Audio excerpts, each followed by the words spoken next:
A Bird on Its Journey by Beatrice Harraden.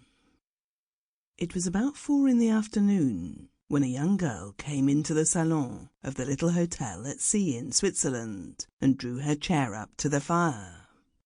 "You are soaked through," said an elderly lady, who was herself trying to get roasted. "You ought to lose no time in changing your clothes." "I have not anything to change," said the young girl, laughing. "No, I shall soon be dry." "Have you lost all your luggage?" asked the lady sympathetically. "No," said the young girl, "I had none to lose," and she smiled a little mischievously, as though she knew by instinct that her companion's sympathy would at once degenerate into suspicion. "I don't mean to say that I have not a knapsack," she added considerately. "I've walked a long distance, in fact from Z."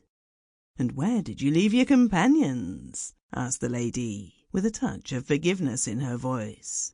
"I am without companions, just as I am without luggage," laughed the girl. And then she opened the piano and struck a few notes.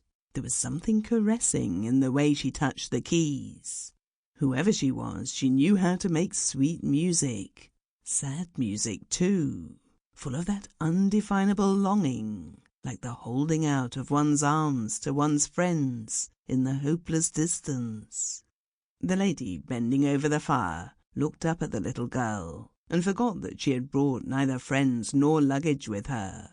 She hesitated for one moment, and then she took the childish face between her hands and kissed it. "Thank you, dear, for your music," she said gently.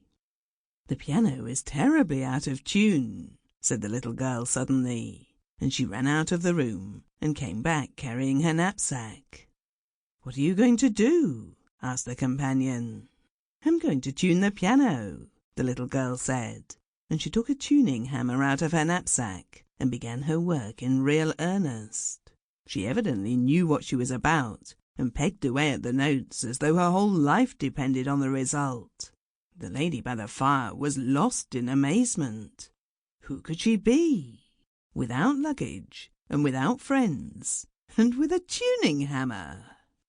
Meanwhile, one of the gentlemen had strolled into the salon, but hearing the sound of tuning, and being in secret possession of nerves, he fled, saying, "The tuner, by Jove!"